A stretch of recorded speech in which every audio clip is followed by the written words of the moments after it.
Is it wishful thinking? I don't know at this point.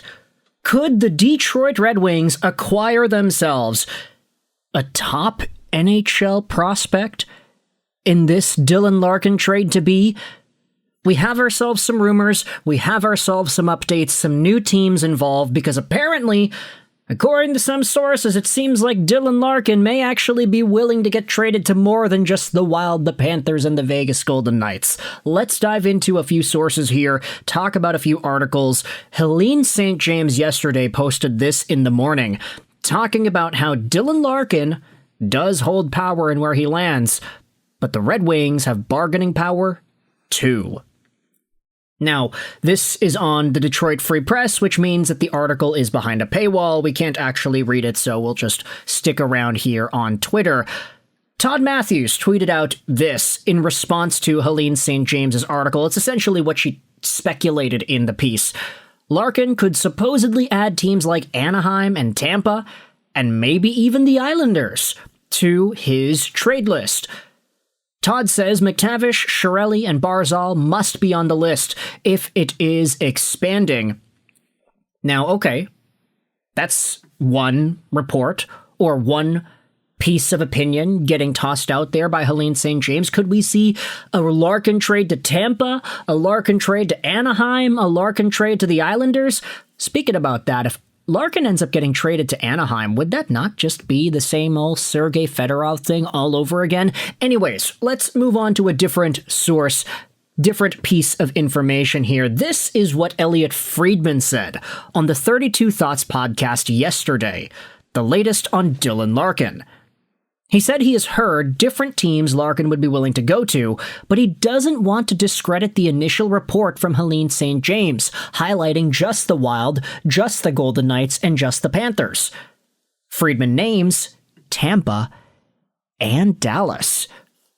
He believes teams have already sent in trade offers. He thinks that Minnesota and Florida are two of those teams. So, the Panthers potentially sending over a package which includes the 9th overall pick, maybe? Friedman says people told him the relationship for Dylan Larkin and the Red Wings fell apart from missing the playoffs, all the losing, and not adding at the deadlines and in the summers. Elliott mentions in 23-24 losing Gostisbehere and Perron. Now, that amount of detail actually is pretty relevant, I'd say, to the whole fallout between Dylan Larkin and the Red Wings organization. We talk all this talk about Sergei Fedorov and what happened all those years ago. That was reconciled, but that reconciled like 20 years later. So for Dylan Larkin, I guess there's a little bit more of an emotional, sentimental aspect to it because he is the captain of the team. He is a Michigan dude. Fedorov's from Russia, so, you know. Either way, though, Dylan Larkin potentially opening his mind up to more teams, and also being a little ticked off with the way Stevie Y did not add players and did not keep players on the Red Wings that were legitimate needle movers. Shane Gostisbehere is a Stanley Cup finalist defenseman, the #1 power play quarterback on the finalist team. David Perron was so good that the Red Wings acquired him again. So you can probably say there's justifiable reason there, but then again, you know, is this enough ammo to put yourselves in the shoes of Dylan Larkin and have you say, yeah, no, screw the Red Wings, I want to get out of here? Who knows? Now, we spoke at the beginning of this video whether or not the Red Wings could acquire one of these two top prospects in a potential Larkin trade. You might be saying to yourselves, hey, wait a minute, Lego, these guys are not players that are on the Lightning, the Panthers, or the Dallas Stars. Well, that's because we have ourselves one more piece of info we got to dive into. Take a look at this. You have yourselves a Merrick versus Wyszynski reunion that occurred yesterday, wherein both Merrick and Wyszynski speak about how they heard a different team that is reportedly on Larkin's list. It's the Utah Mammoth. Apparently, according to some sources, Larkin would be interested in playing in Utah, and in my brain, there is one name that stands out the absolute most when it comes to a potential Larkin acquisition.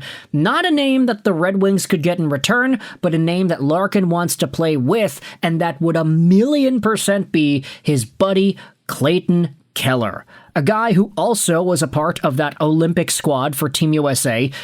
Didn't get any points, but then again, he was playing on the fourth line. I won't question it, they won the gold. But Clayton Keller scored 88 points in 82 games this season. He had 90 points in 81 games last year. Make no mistake, Keller is a monster. He's a winger, and if Larkin and Keller could be, I don't want to say reunited per se, but if they could be on the same team, it would be a really great American combination of center winger to dominate that first line in Utah.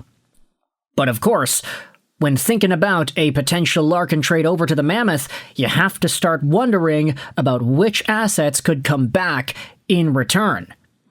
You've got folks on the R Detroit Red Wings subreddit highlighting some of these prospects. This would be the best case scenario if Larkin goes over to Utah. Pry one of Caleb Desnoyers or Tij Iginla out. I'd love to get JJ Peterka if possible, and as others have said, Barrett Hayton would be good too. But Desnoyers or Iginla would make this much better. Caleb Desnoyers is 19 years old. He's a center himself, and he was taken in the 4th overall spot by Utah last year. He was drafted by the Utah Hockey Club. They weren't even the Mammoth yet.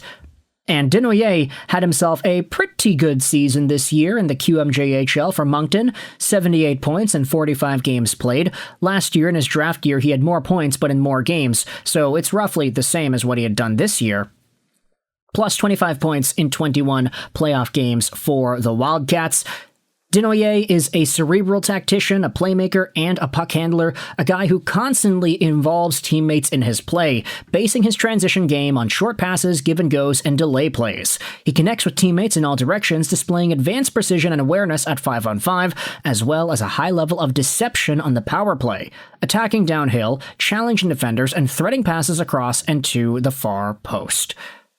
Desnoyers was taken top 5 for a reason. He's a pretty gosh darn good prospect with elite potential, and he is already in a Mammoth system that's on the up and up, that was able to force their way into the playoffs this year off the backs of guys like Clayton Keller, Nick Schmaltz, even, I'm going to toss Karel Vejmelka in there, and Jack McBain.